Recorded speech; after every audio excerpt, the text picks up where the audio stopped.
Video like जरूर कर लीजिए और ऐसे वीडियो लगातार फ्री में पाने के लिए चैनल को तुरंत सब्सक्राइब कर लीजिए और बेल आइकन को जरूर टैप कर लीजिए ताकि आगे भी सारे वीडियो आपको मिलते रहे। यूट्यूब में फॉलो करते हैं तो प्लीज ये वाला फ्री टेलीग्राम चैनल जरूर ज्वाइन कर लीजिएगा। सारे नोटिफिकेशन सारे अपडेट यहीं पे आते हैं, ध्यान रखिए।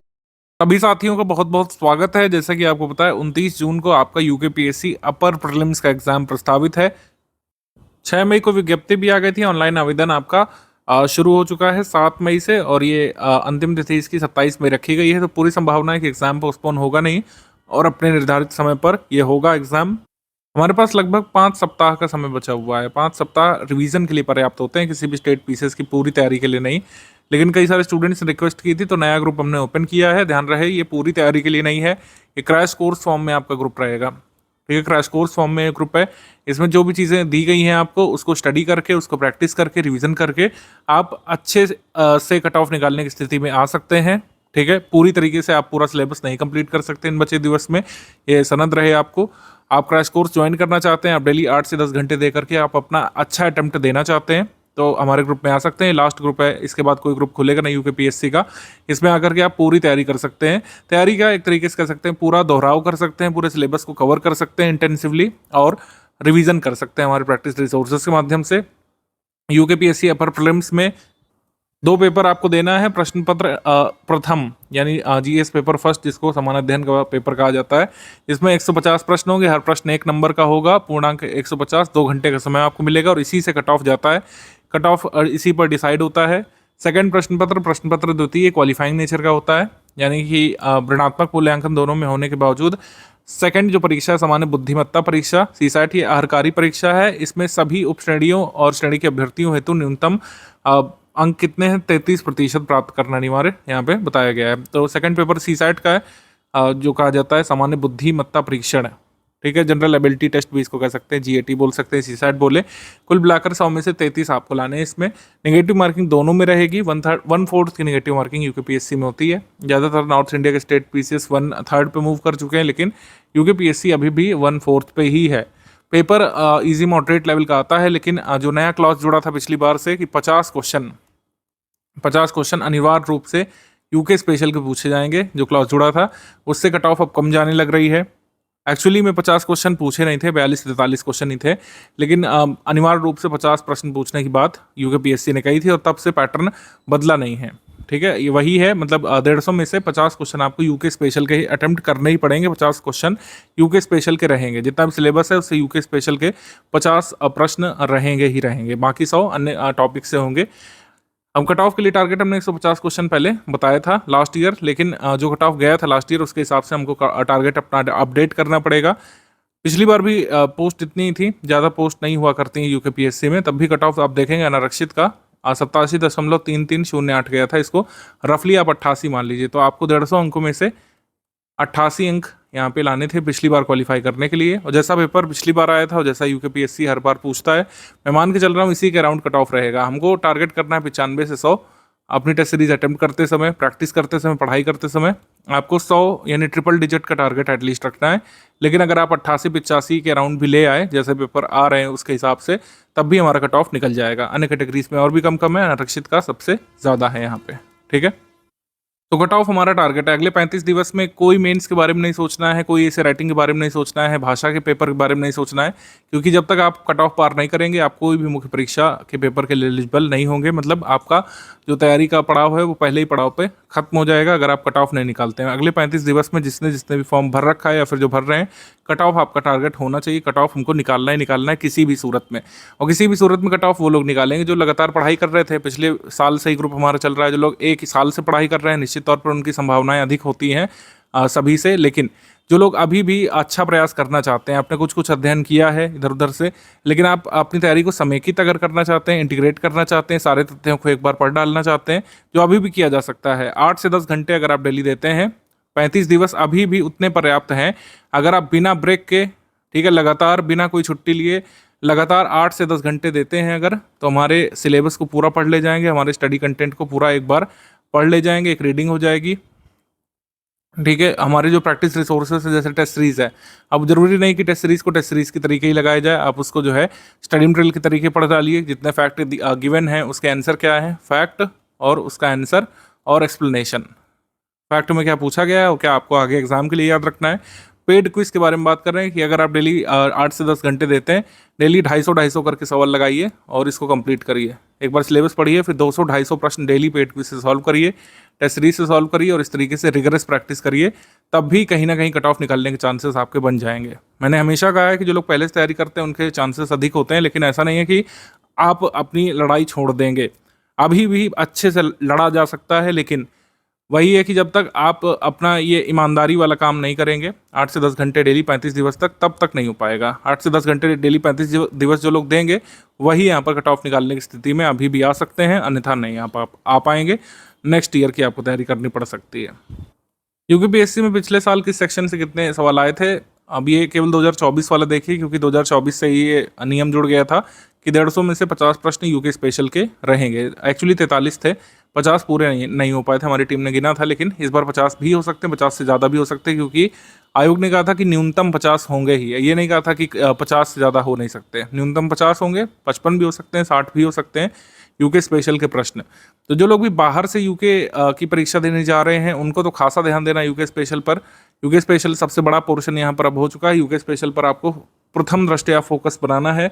सबसे पहले जो है वो यूके स्पेशल के टॉपिक्स कंप्लीट कर रहा है, क्योंकि अगर आप यूके स्पेशल के जितने भी सवाल पूछे जाएंगे, अगर उसमें से 35 सवाल नहीं निकाल पाए तो कट ऑफ निकालना बहुत ही मुश्किल हो जाने वाला है। इजी मॉडरेट पेपर भी होता है, लेकिन फैक्चुअल होता है, इसमें फैक्ट्स भूलने की संभावना बनी रहती है। तो यूके स्पेशल अच्छे से आपको कवर कर लेना है, अभी भी किया जा सकता है। स्टडी फॉर सिविल सर्विस के नोट से यूके स्पेशल पूरा कवर किया जा सकता है, जितना कि कट ऑफ निकालने के लिए काफ़ी है। यूके स्पेशल को टॉप प्रायोरिटी पे आपको रखना है, और करंट अफेयर, फिर हिस्ट्री और नेशनल मूवमेंट, फिर पॉलिटी, फिर ज्योग्राफी, इस तरीके का क्रम बना सकते हैं मेरे हिसाब से। जब क्रैश कोर्स के फॉर्म में आप ग्रुप ज्वाइन करें तो ये सारी बातें बेमानी हैं, बस कोशिश करिए कुछ चीज़ों पर जो आपकी नैया पार लगा सकती है। अभी डेली 8 से 10 घंटे निकालने हैं, एग्जाम की रिक्वायरमेंट है, आपको रिवीजन करना है, आपको दूसरों से आगे निकल रहा है तो दूसरों से ज़्यादा मेहनत भी इस समय करनी पड़ेगी स्टेज पर। जब 35 दिवस यानी 5 सप्ताह बचे हों, तब आपका फोकस ये होना चाहिए सबसे पहले पढ़ाई में जो कोई चीज़ रह ना जाए, सिलेबस के अनुरूप पूरा स्टडी मटेरियल आपको पूरा तैयार कर लेना है। जो भी पॉइंट्स रह रहे हों, जैसे हमारा स्टडी मटेरियल पॉइंट वाइज बनाया गया है, जैसे यूकेपीएससी का सिलेबस प्रिंट होकर के आया है, उसी पॉइंट के आधार पर हमने पूरा स्टडी मटेरियल और फैक्ट वगैरह बनाए हैं। जितना भी स्टैटिक पोर्शन है, जितना करंट अफेयर का पोर्शन है, वो पूरा तैयार करना है। आपको तैयार करने का मतलब क्या है, अब देखिए, तैयार करने का मतलब ये है कि 1 टाइम रीडिंग यहाँ पे कंपलसरी है, एक बार तो रीडिंग करनी ही करनी है, 1 रीडिंग कंपलसरी है। अब आप यहाँ पे टॉपिक नहीं पूछिएगा कि सर कुछ ऐसे 15-20 टॉपिक बता दीजिए जिससे पेपर में कट ऑफ निकल जाए, ऐसा हो ही नहीं सकता है, क्योंकि कट ऑफ आपका निकलेगा कम से कम 90 मार्क्स से, 85 से 90 मार्क्स के बीच जब आप लाएंगे जनरल कैटेगरी में, तो कट ऑफ निकलेगा यहाँ पर। 90 मार्क्स की जो चीज़ें पूछी जाएंगी वो कम से कम 70-75 टॉपिक से यूकेपीएससी पूछेगा, मैं आपको बता रहा हूँ। 90 मार्क्स का पेपर अगर आपको निकालना है तो 70-75 टॉपिक तैयार करने पड़ सकते हैं, जो पूरे सिलेबस का लगभग जो है 70-75% भाग है। तो क्यों ये सब कामों में टाइम वेस्ट करेंगे कि सबसे मोस्ट इंपॉर्टेंट टॉपिक आइडेंटिफाई करेंगे। मान लीजिए मैं आपको 10 टॉपिक बता देता हूँ, उससे आप 10-12 सवाल निकाल ले जाएंगे, लेकिन आपका कट ऑफ मार्क कितने में से निकलेगा, जब तक आप 90 के अराउंड नहीं स्कोर करेंगे आउट ऑफ 150, तब तक कट ऑफ नहीं निकलने वाला है। तो हम क्यों इन फर्जी चीज़ों में टाइम वेस्ट करें कि यहाँ से इंपॉर्टेंट पता चल जाए, यहाँ से इंपॉर्टेंट पता चल जाए। इंपॉर्टेंट मैं आपको बता दूंगा, हमारी जो स्ट्रैटेजी आती रहती है कुछ ग्रुप में, उसमें हम आपको इंपॉर्टेंट टॉपिक्स बता देंगे, लेकिन वो आपके 10-12 मार्क्स ही सही करा सकता है एग्जाम में। 10-12 मार्क्स का मतलब आपको एज मिल जाएगा, लेकिन आपको पूरा का पूरा कट ऑफ निकालने पर टारगेट करना है। इस वजह से पूरे सिलेबस की एक बार रीडिंग कंपलसरी है, अभी भी किया जा सकता है, जल्दी जल्दी पढ़ा जा सकता है चीज़ों को, और एक बार रिवीजन किया जा सकता है जल्दी में। टेस्ट सीरीज लगाते हुए पुराने टॉपिक्स रिवाइज किए जा सकते हैं। जरूरी नहीं कि जितना भी पूरा सिलेबस है पूरा रिवाइज करें आप, कुछ पोर्शंस आपको अगर अच्छे से तैयार हैं तो आप उसको छोड़ सकते हैं।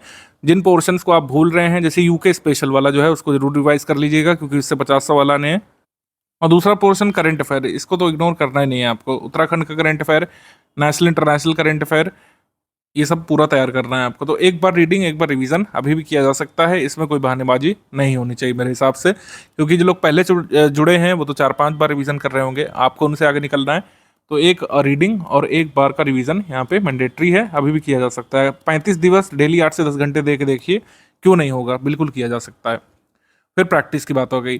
अब प्रैक्टिस में यहाँ पे समस्या ये है कि आपने लेट ग्रुप ज्वाइन किया है, आप 35 दिवस में अगर क्रैश कोर्स फॉर्म में इसको पूरा करना चाह रहे हैं तो आप टेस्ट सीरीज के तरीके इसको नहीं लगा पाएंगे। आपको टेस्ट सीरीज को भी एज अ स्टडी मटेरियल ही तैयार करना पड़ेगा। स्टडी मटेरियल के तरीके कैसे तैयार करते हैं टेस्ट सीरीज को, जब आप पूरा प्रश्न पत्र हमारा उठाएंगे या उसको प्रिंट करेंगे या ऑनलाइन खोलेंगे लैपटॉप पर या पीसी पर किसी भी डिवाइस पर, तो आपके सामने कुछ क्वेश्चन दिखेंगे जैसे यूकेपीएससी में आते हैं क्वेश्चंस, जैसे यूकेपीएससी का पेपर आता है उसी के जैसा आपको दिखेगा उसी फॉर्मेट में। और फिर नीचे होगा आंसर की। आंसर की से आपको देखना है कि क्या फैक्ट यहाँ पे पूछा गया है, उसका आंसर क्या बनाया गया है, ठीक है, कौन सा तथ्य गलत करके पूछा गया, कौन सा सही करके पूछा गया, और कौन कौन सी ऐसी बातें या ऐसे फैक्ट या फिर ऐसे कंसेप्ट हैं जो हमको एग्जाम में नहीं गलत करने हैं। बस इस पर फोकस करना पड़ेगा। टेस्ट सीरीज पूरी की पूरी सॉल्व की जा सकती है। मान लीजिए आप एक टेस्ट उठाते हैं, हमारा फुल इन टेस्ट उठाते हैं 150 MCQ वाला, कोशिश करिए कि उसको 1 घंटे में पूरा करिए अब, ठीक है। उसको टेस्ट सीरीज के तरीके लगाने की अपेक्षा 1 घंटे में एज अ स्टडी मटेरियल उसको पढ़िए कि क्या मैचिंग का सवाल पूछा गया है, ठीक है, उसमें कौन सा सत्य है कौन सा असत्य है पूछा गया है। अगर सत्य वाला पूछा गया है तो देख लीजिए कि जो असत्य वाले हैं उसको सत्य कैसे करेंगे, कौन निम्नलिखित में से कौन सा सही है वाला पूछा गया है, और गलत वाला पूछा गया है तो गलत सही वाले अन्य जो ऑप्शन में फैक्ट पूछे गए हैं उनका क्या क्या एक्सप्लेनेशन है, एक बार आंसर की से आप देख लेंगे तो अच्छा खासा आपका रिवीजन हो जाएगा। कवरेज पे यहाँ पे फोकस करिएगा। एक टेस्ट सीरीज को अगर 10 घंटे बैठ करके सॉल्व करेंगे उतना लाभ नहीं मिलेगा। अगर आप हमारे सारे फुल एंड टेस्ट को लगा लेंगे एक बार, मतलब पढ़ लेंगे उसमें क्या पूछा गया है, क्या उसका आंसर है, क्या उसका एक्सप्लेनेशन है, क्या क्वेश्चन का ओरिजिन है, क्या कंसेप्ट पूछा गया है, अगर ये तैयार कर लिया आपने टेस्ट सीरीज से तो बढ़िया एज आपको मिल जाएगा। आप एग्जाम में एटलीस्ट उस तथ्य को आइडेंटिफाई कर ले जाएंगे अगर वो पूछा जाएगा तो। हमारी टेस्ट सीरीज पैटर्न ओरिएंटेड बनाई गई थी, यानी कि हमने 50 सवाल हमारी फुल एंड टेस्ट सीरीज में डाले हैं यूके स्पेशल वाले, तो उसका लाभ आपको मिलेगा। पेड क्विज से लगातार प्रैक्टिस करते रहिए। पेड क्विज से भी अब इक्का दुक्का क्वेश्चन करने का टाइम नहीं है। मैंने जैसे बताया अब कम से कम 200 क्वेश्चन तो आपको कर रहे ही हैं। इसको 250 350 तक ले जा सकते हैं, अच्छी बात है। 200 से 250 MCQ आप डेली बेसिस पर पेड क्विज से सॉल्व कीजिए और इसको बस करते जाइए। पेड क्विज में आपने देखा क्या पूछा गया है, उसको टिक मार्क किया, सही हुआ आगे बढ़ गए, गलत हुआ उसमें आपने चाहे तो कहीं नोट कर लिया या फिर दिमाग में रख लिया कि अच्छा ये फैक्ट था, मेरा गलत हो गया, आगे नहीं गलत होना चाहिए। इसका एग्जाम्पल मैं भी आपको दे दूंगा तो आपको समझ में आ जाएगा क्या कहना चाह रहे हैं हम। अब रिवीजन, जैसे मैंने बताया कि कोई भी MCQ वाला एग्जाम और स्टेट पीसीएस जैसे यूकेपीएससी है वैसा एग्जाम तो आप बिना रिवीजन के मतलब निकाल ही नहीं सकते हैं। रेगुलर रिवीजन करने की हमारी बात हुई थी, लेकिन अब आप मतलब एग्जाम देने ही 35 दिवस के लिए आए हैं हमारे क्रैश कोर्स में, तो यहाँ पर रिवीजन तो करना ही है, पढ़ते हुए भी रिवीजन करना है और एक बार रिवीजन तो करना ही है। आप कुछ टॉपिक्स ऐसे आइडेंटिफाई करिए रीड करते समय ही जिनकी रिवीजन की आपको आवश्यकता पड़ेगी। जैसे कुछ लोग स्मार्ट स्टूडेंट्स क्या करते हैं कि रीडिंग के दौरान ही उनको पता चल जाता है कि कौन से ऐसे फैक्ट्स हैं जिसके रिवीजन की आपको ज़रूरत पड़ेगी। मैंने कई ऐसे सारे स्टूडेंट्स देखे हैं जो बाकायदा लिस्ट बनाते हैं कि उनको किन किन जो है फैक्ट्स का रिवीजन करना है। वो लोग पॉलिटी में लिस्ट बनाते हैं कि अच्छा उनको ये वाले आर्टिकल तैयार करने हैं, ठीक है, ये कॉन्स्टिट्यूशनल बॉडीज़ तैयार करनी है, दोबारा से ये नॉन कॉन्स्टिट्यूशनल बॉडी या फिर स्टैट्यूटरी बॉडीज़ हैं ये तैयार करनी है, प्रेसिडेंट वाला चैप्टर या पार्लियामेंट वाला चैप्टर तैयार करना है। आप पूरा सिलेबस उठाइए, उसको प्रिंट कर लीजिए और फिर उसमें मार्क करिए कि लास्ट मोमेंट तक आप क्या रिवाइज करने वाले हैं, ठीक है। ऐसा जरूर कर लीजिए। रिवीजन के लिए जो टॉपिक्स हैं वो छांट के रख लीजिए आप। और रिवीजन कहाँ से करना है, हमारे ही स्टडी मटेरियल से कीजिएगा। रिवीजन कहीं अलग से नहीं करना है।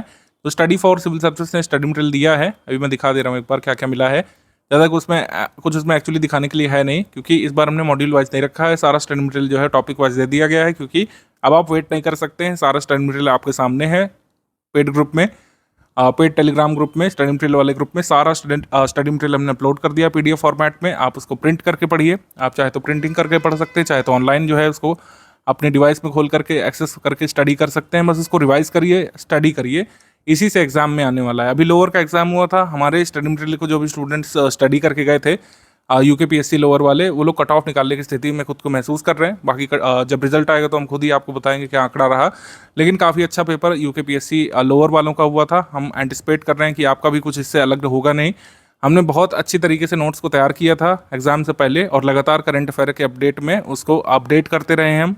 यूकेपीएससी का जो करंट अफेयर है उसको लगातार फॉलो करेंगे तो छोटे मोटे जो भी अपडेट आते हैं, ऐसे यूके एक छोटा राज्य है, उसमें कई सारे अपडेट्स होते रहते हैं कि पुरानी परियोजना है उसमें कोई चीज़ घटा बढ़ा दी गई, पुरानी परियोजना में जो लाभ मिलता था किसी बेनिफिशियरी ग्रुप को उसका लाभ घटाया है, बढ़ाया गया है या नए बेनिफिशियरी को जोड़ा गया है, उत्तराखंड की कोई स्कीम है उसको रीनेम किया गया है।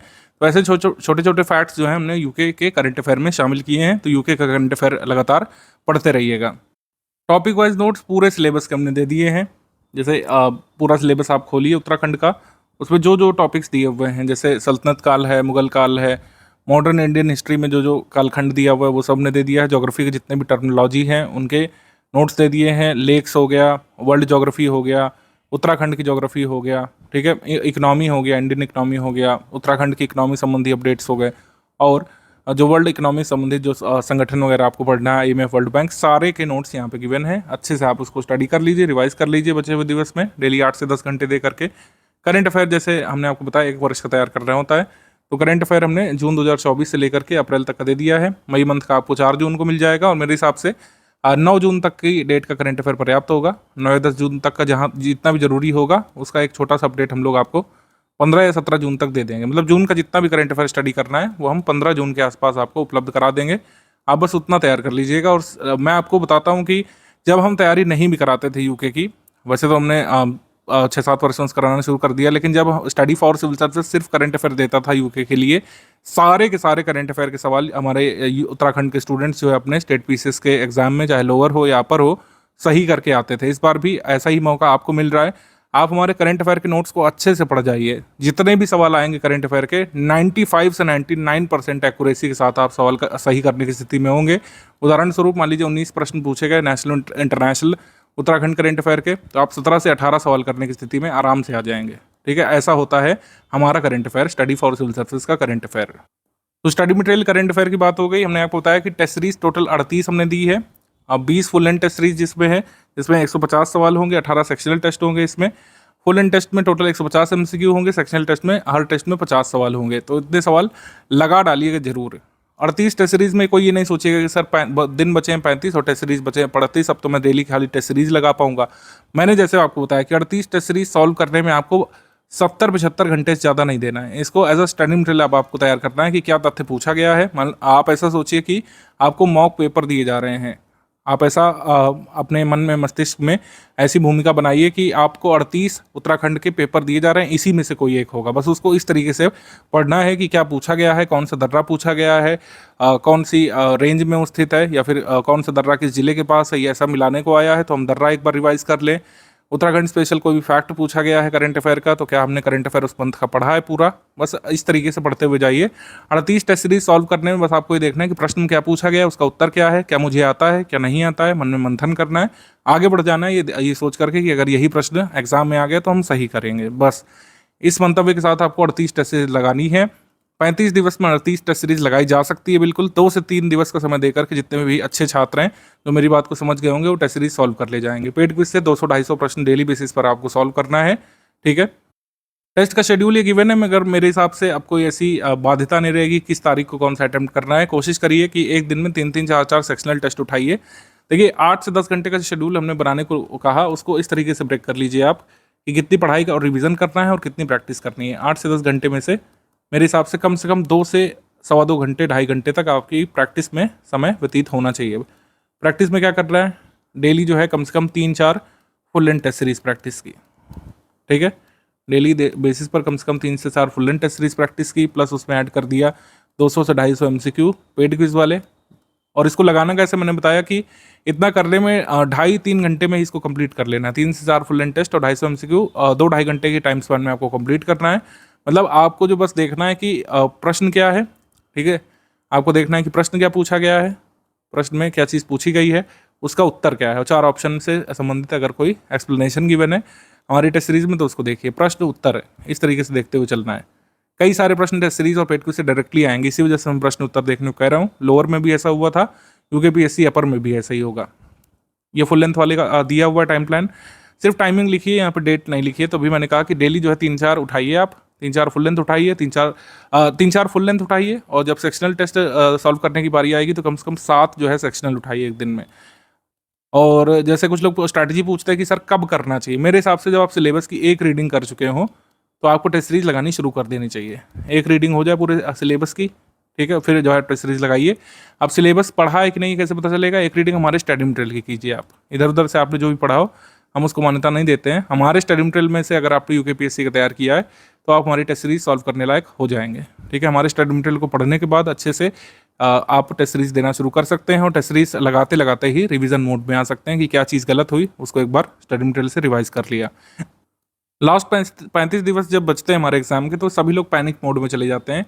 कई सारे लोगों को लगता है कि इतना सब कुछ कैसे तैयार होगा। जो लोग साल भर पढ़ते हैं उनको भी पैनिक मोड आता है, और जो लोग अभी 1-2 महीने पहले से ही UKPSC के लिए पढ़ना शुरू किए होंगे, नोटिफिकेशन आने के बाद की एग्ज़ाम 29 जून को ही होगा, उसके बाद जिन लोगों ने पढ़ना शुरू किया होगा उनके अंदर भी पैनिक है इसको निकालिए आप और प्रैक्टिकलिटी पे सोचिए। प्रैक्टिकलिटी क्या है कि हमको एग्जाम की डिमांड पूरी करनी है। एग्जाम की डिमांड क्या है? एग्जाम की डिमांड कैसे जस्टिफाई होगी? कट ऑफ से। एग्जाम की डिमांड है आपके सामने जो क्वेश्चन पेपर होगा 29 जून को, उसमें आपको उतने सही सवाल निकालने पड़ेंगे जितना कट ऑफ डिक्लेयर किया जाएगा।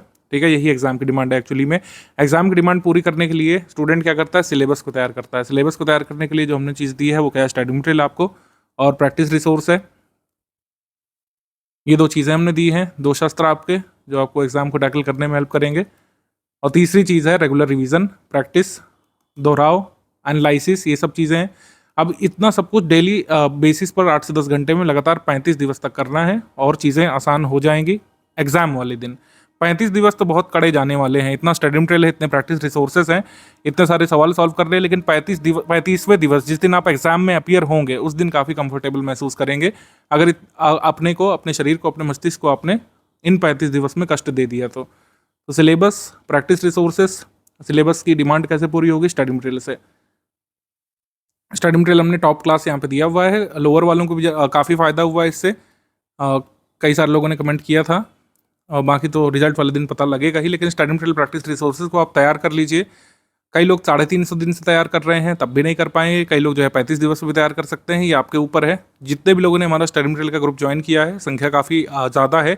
सारे लोग तो सिलेक्ट नहीं होने वाले फाइनली मेंस के लिए, क्योंकि सीटें उतनी लिमिटेड होती हैं हमेशा। लेकिन जिन लोगों ने हमारी बात मानी होगी, जिन लोगों ने स्ट्रैटेजी को शुरू से फॉलो किया है, वही लोग सिलेक्ट होते हैं। तो आपको तय करना है कि आप किन लोगों में आना चाहते हैं। आप जो है लाइन के उस तरफ आना चाहते हैं कि इस तरफ आना चाहते हैं, ये आपको डिसाइड करना पड़ेगा। डिसाइड करना इन्हीं 35 दिवस में आपको लगातार शुरू कर देना है।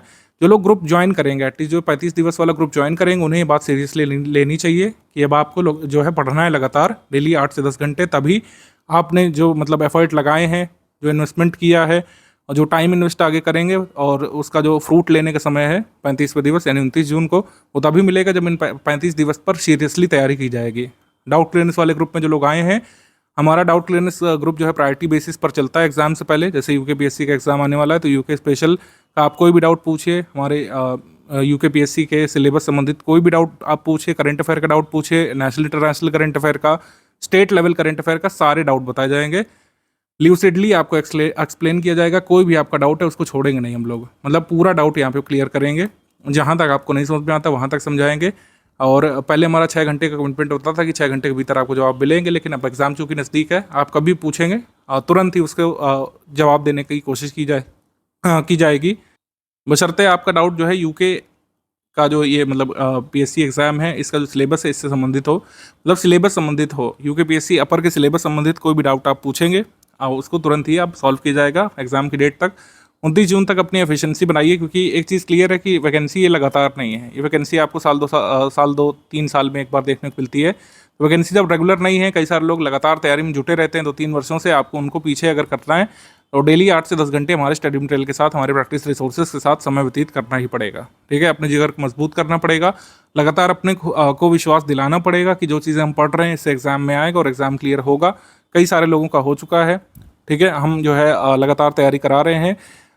चूँकि रेगुलर वैकेंसी है नहीं यूकेपीएससी के, तो हम ज़्यादा ऊंचा लंबा क्लेम तो करेंगे नहीं, लेकिन जब से जो है 2014 के बाद की जितनी वैकेंसी आई है लोअर और अपर की, हमने उसकी तैयारी कराई है और तमाम स्टूडेंट्स यहाँ पर सिलेक्ट हुए हैं। यूकेपीएससी के एग्ज़ाम में फैक्चुअल सवाल ज़्यादा आएंगे। हम एंटिसिपेट कर रहे हैं कि कुछ मैचिंग वाले सवाल जो आते हैं उसकी संख्या बढ़ती हुई देखने को मिल सकती है। थोड़ा मॉडरेट साइड इसको रखा जा सकता है, लेकिन फैक्चुअल क्वेश्चंस तो रहेंगे ही, मैचिंग में भी रहेंगे, मल्टीपल स्टेटमेंट भी आएगा तो भी फैक्चुअल साइड ही रहता है। तो जैसे पीएम विश्वकर्मा योजना का उदाहरण यहाँ पे गिवन है कि यूकेपीएससी जो है कैसे प्रश्न यहाँ पे पूछता है। यहाँ पे यूपीपीएससी लिख गया है, इसको सही करेंगे। यूके स्पेशल से प्रश्न हो या फिर अन्य सिलेबस के बिंदुओं से सवाल हो, ऐसे प्रश्न यूकेपीएससी प्रीलिम्स में पूछे जाते हैं। लोअर में भी ऐसे प्रश्न होते हैं ज़्यादातर केसेस में, अपर में भी ऐसे ही होते हैं। जैसे पीएम विश्वकर्मा योजना को कब जारी किया था, इसमें आपको डेट दे देंगे 4, उसमें आपको चूज़ करना पड़ेगा। पीएम विश्वकर्मा के लाभार्थी कौन होते हैं ये आपको चूज़ करने को आ सकता है। तो जितना भी मतलब हमारा स्टडी मटेरियल है उसमें सारे डिटेल्स गिवन होते हैं। ये पीएम विश्वकर्मा के बारे में बात हो गई। मान लीजिए विश्व बैंक है जो आपके सिलेबस का भाग है, वर्ल्ड बैंक, तो उसके बारे में जो भी इन्फॉर्मेशन ज़रूरी है वो उसमें गिवन रहेगी। ठीक है, उत्तराखंड की भूगोल है तो उसमें भूगोल संबंधी जो भी तथ्य हो सकते हैं, उत्तराखंड की मृदा हो गई, उत्तराखंड की नदियाँ हो गई, उत्तराखंड का उच्चावच हो गया, पहाड़ हो गए, पर्वत हो गए, दर्रे हो गए। ठीक है, ज्योग्राफी में ह्यूमन ज्योग्राफी वाली चीज़ें हो गई कि सेंसस वगैरह हो गया उत्तराखंड का। ठीक है, ये जितनी भी डिटेल्स है सब उसमें गिवन होगी। उत्तराखंड की इकोनॉमी में कोई अगर एक्ट वगैरह है तो उसमें जितना भी एक्ट में डिटेल जरूरी होगा वो उसमें गिवन होगा। कुल मिलाकर के पूरा उत्तराखंड पीसीएस का जो सिलेबस है उसको हमने इस तरीके से कवर किया। जैसे एक एग्जांपल हमने दिया है कि किसी भी टॉपिक के बारे में 360 डिग्री डिटेल गिवन है, उससे अगर यूकेपीएससी का एग्जाम पैनल कुछ भी पूछना चाहे तो पूछ सकता है, आप उसको आंसर करने में सक्षम होंगे। एक बात और ध्यान रखना है कि कुछ क्वेश्चन हमेशा ही रडार से बाहर के होते हैं, आप सारे सवाल नहीं सॉल्व कर पाएंगे एग्जाम में, और ना ही एग्जाम की डिमांड है। यूकेपीएससी में मेंस लिखने के लिए एग्जाम की डिमांड नहीं कि आपको सारे के सारे प्रश्न सही निकालने पड़ेंगे। किसी भी स्टेट पीसेस में ऐसा नहीं होता है कि आपको 100 में 100 लाना है। 100 में 100 लाने का कोई खास फायदा मिलता भी नहीं है एक्चुअली। आपको कट ऑफ मार्क बस क्लियर करना है। कट ऑफ अगर 88 क्वेश्चन गया तो 88 में भी कट ऑफ निकलेगा। अगर आप 108 लाए तब भी आपका कट ऑफ निकलेगा, आप मेंस लिखेंगे, और 88 वाला भी मेंस लिखेगा, 108 वाला भी। तो टारगेट हमेशा रियलिस्टिक रखिएगा, सारी चीज़ें आप रट नहीं पाएंगे। कुछ लोग पैनिक मोड में आकर के सारी चीज़ें रटने की कोशिश करते हैं कि उत्तराखंड का पूरा मैं ज्योग्राफी रट लूँगा, उत्तराखंड का इकोनॉमी रट लूँगा, फिर ये रट लूँगा, फिर वो रट लूँगा। ऐसे होता नहीं है। आपको रियलिस्टिक टारगेट यहाँ पे सेट करना है। टारगेट क्या है? हमारा कट ऑफ निकालना है। कुछ क्वेश्चन ऐसे होंगे जो आप आंसर नहीं कर पाएंगे, कुछ क्वेश्चन ऐसे होंगे जो डिस्प्यूटेड निकलेंगे आंसर की में, लेकिन आपका टारगेट है कि आपको ऑप्टिमम मार्क्स चाहिए। जैसे 88 पिछली बार कट ऑफ गया था, आपको 95-100 का टारगेट रखना है, और अगर इसी के आसपास कोई नंबर अचीव हो गया तो आप मेंस लिखेंगे इस साल। बस ये ध्यान रखिए।